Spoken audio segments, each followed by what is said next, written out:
Hello students, आज हम एक नया चैप्टर लेकर आए हैं 10th क्लास का, जिसका नाम है acids bases and salts. Chapter start करने से पहले इसकी मैं थोड़ी सी इंट्रोडक्शन देता हूं आपको। एसिड्स और बेसिस का कंसेप्ट जो था पहले अर्लियर टाइम्स में, पुराने वाले कंसेप्ट जो थे वो क्या थे, ये हम पहले डिस्कस करेंगे। अर्लियर टाइम्स में क्या होता था कि ऐसे सब्सटेंसेस जो टेस्ट में सोअर होते थे, जो टेस्ट में सुअर होते थे और जो ब्लू लिटमस को रेड में कन्वर्ट करते थे, इसी तरह जो बेसिस को न्यूट्रलाइज करते थे, ऐसे सभी सब्सटेंसेस को हम एसिड्स कहते थे। इसी तरह बेसिस की डेफिनेशन क्या थी पुराने कंसेप्ट के हिसाब से? ऐसे सब्सटेंसेस जो टेस्ट में बिटर होते हैं, ऐसे सब्सटेंसेस जो टेस्ट में बिटर होते हैं और जो रेड लिटमस पेपर को ब्लू में कन्वर्ट करते हैं और जो एसिड्स को न्यूट्रलाइज करते हैं, उनको बेसिस कहा जाता था। इसी तरह बाद में लेवाइजर ने एक कंसेप्ट दिया एसिड का, जिसमें उसने क्या कहा कि ऑक्सीजन जो है एक इंपॉर्टेंट और मेन एलिमेंट होता है एसिड्स में। इसी तरह बाद में और भी कुछ कंसेप्ट्स आए जिसमें क्लोरीन एलिमेंट जो है उसको करार दिया गया कि ये इंपॉर्टेंट एलिमेंट है एसिड्स में। और बाद में कुछ ऐसे भी कंसेप्ट्स आए हमारे पास जिन्होंने क्या कहा कि हाइड्रोजन जो है वो एक इंपॉर्टेंट एलिमेंट होता है एसिड्स में। तो ये इसकी थोड़ी सी हिस्टोरिक बैकग्राउंड था कि एसिड्स और बेसिस की अर्लियर टाइम्स में क्या डेफिनेशन थी, किन चीज़ों को एसिड्स कहा जाता था, किन चीज़ों को बेसिस कहा जाता था। अब एसिड्स और बेसिस की जो नए कंसेप्ट्स तीन है वो हम इस चैप्टर में पढ़ेंगे। वो तीन कंसेप्ट्स जैसे अरहीनस कंसेप्ट हो गया, इसी तरह से ब्रोस्टेड लोरी कंसेप्ट और इसी तरह से लेवाइस कंसेप्ट। ये तीन नए कंसेप्ट्स है एसिड्स और बेसिस को डिफाइन करने के लिए। ये तीन कंसेप्ट्स हम पढ़ेंगे और सबसे पहले हम लेते हैं अरहीनस कंसेप्ट। अब अर्लियर कंसेप्ट के हिसाब से क्या कहते थे, यहां से मैं लिखता हूं एसिड्स ऐसे सब्सटेंसेस जो टेस्ट में क्या होते थे, सुअर। इसी तरह जो ब्लू लिटमस को रेड में कन्वर्ट करते थे, इसी तरह जो बेसिस को न्यूट्रलाइज करती थी बेसिस, उनको एसिड्स कहा जाता था। इसी तरह बेसिस जो पुराने कंसेप्ट के हिसाब से क्या थी, ऐसे सब्सटेंसेस जो टेस्ट में बिटर होते हैं और जो रेड लिटमस पेपर को ब्लू में कन्वर्ट करते थे और जो एसिड्स को न्यूट्रलाइज करते थे।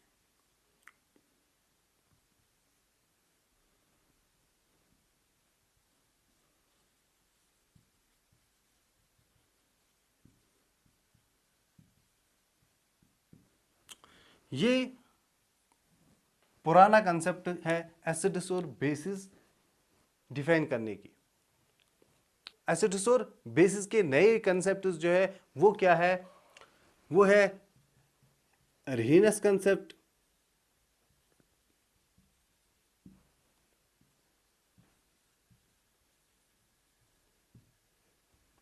इसी तरह ब्रोस्टेड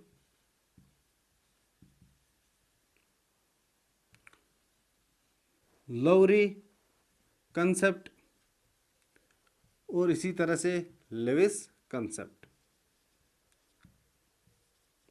ये तीन नए मॉडर्न कंसेप्ट्स है एसिड्स और बेसिस के लिए।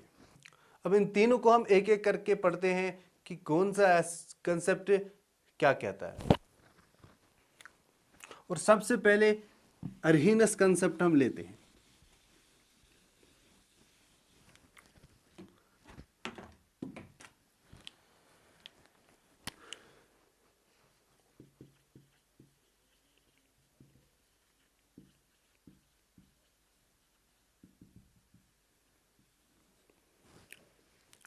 अरहीनस के हिसाब से एसिड्स और बेसिस क्या होती है वो हम देखें। अब अरहीनस के हिसाब से एसिड क्या है, एक ऐसा सब्सटेंस जो पानी में जाके डिसोसिएट होता है और देता है एक H पॉजिटिव आयन और प्रोटॉन, उसको अरहीनस एसिड कहते हैं। इसी तरह अरहीनस के हिसाब से बेस किस चीज को कहते हैं? ऐसी सब्सटेंस जो पानी में जाके डिसोसिएट होता है, ब्रेक होता है और देता है एक OH negative ion, hydroxyl ion, उसको बेस कहते हैं। तो इन्हीं चीजों को हम यहां लिखते हैं कि अरहीनस के हिसाब से एसिड की क्या डेफिनेशन है, किस चीज को हम एसिड कहते हैं। अब ये क्या बोलता है अरहीनस? सबस्टेंसेस, ऐसे सबस्टेंसेस दैट डिसोसिएट, जो ब्रेक हो जाते हैं in water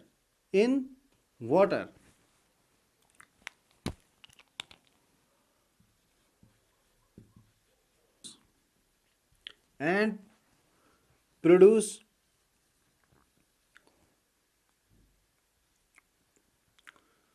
H positive ion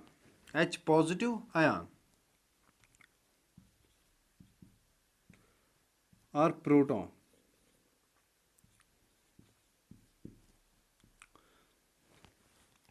is called acid।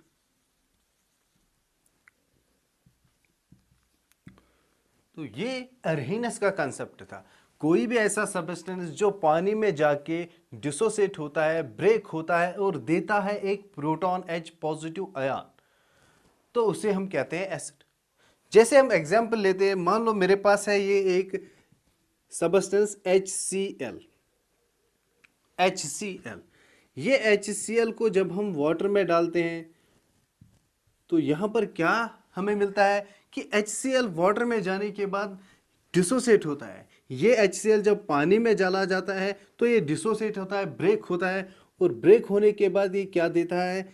H positive aqueous plus Cl negative aqueous. तो यहां पर अगर आप देखोगे कि ये सबस्टेंस जो था यहां पर HCl, जब ये वाटर के साथ मिल गया, पानी में चला गया, तो ये ब्रेक हो गया किसमें? H पॉजिटिव आयन और Cl नेगेटिव आयन में। तो ब्रेक, तो वाटर में जाने के बाद ये क्या हो गया? ब्रेक होने के बाद इसने क्या दिया? H positive ion. तो अरहीनस के हिसाब से ये सबस्टेंस जो HCl है, क्या है? एसिड, क्योंकि ये डिसोसिएट हो गया पानी में और इसने एक प्रोटॉन दिया H पॉजिटिव आयन, तो ये अरहीनस एसिड हो गया। इसी तरह अगर आप कोई और एग्जांपल लोगे, मान लो मेरे पास है यहाँ पर नाइट्रिक एसिड HNO3। ये HNO3 जब वाटर के साथ मिक्स होता है, ये नाइट्रिक एसिड जो है पानी में चले जाने के बाद ये कन्वर्ट हो जाता है किसमें? H positive aqueous plus NO3 negative aqueous. तो ये चीज, ये जब पानी में चला गया तो ये भी डिसोसिएट हो गया, ब्रेक हो गया किसमें? H पॉजिटिव आयन प्रोटॉन में और NO3 नेगेटिव आयन में। तो मैं क्या कहूंगा, ये सबस्टेंस जो है यहां पर, ये भी एक अरहीनस एसिड है। इसको हम क्या कहते हैं? Nitric acid. तो ऐसे सभी सबस्टेंसेस जो पानी में जाकर डिसोसिएट होते हैं और देते हैं H पॉजिटिव आयन, उन्हें अरहीनस एसिड कहा जाता है। इसी तरह से अगर आप अरहीनस बेस देखोगे, वो क्या है?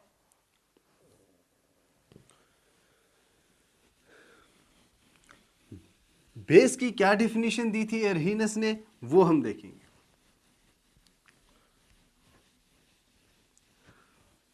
अरहीनस के हिसाब से बेस किस चीज को कहते हैं? अरहीनस बेस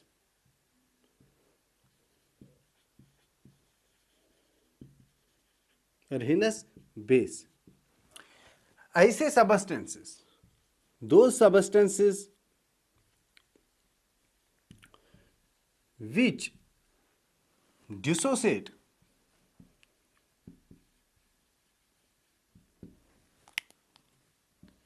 dissociates in water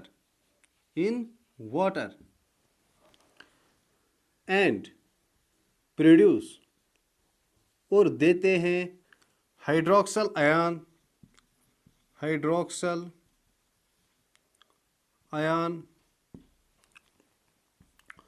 जिसे हम क्या कहते हैं OH negative ion are called bases। तो अर्हीनस बेस हम किसे कहते हैं? अर्हीनस ने बेस का क्या कंसेप्ट दिया कि ऐसे सभी सबस्टेंसेस जो वाटर में, जो पानी में जाके डिसोसिएट होते हैं, ब्रेक होते हैं और देते हैं क्या? हाइड्रोक्सल आयन, देते हैं OH नेगेटिव आयन, उनको अर्हीनस बेस कहा जाता है। तो अर्हीनस bases are those substances which dissociate in water and produce OH negative ion. जैसे हम एग्जांपल लेते हैं, यहाँ पर मैं मान लो मेरे पास है KOH। इस सबस्टेंस को जब हम वाटर में डालते हैं, पानी में डालते हैं, तो क्या होता है? ये KOH जो है ये डिसोसिएट होता है, ब्रेक होता है किसमें? K पॉजिटिव और OH नेगेटिव आयन में। तो यहां पर अगर आप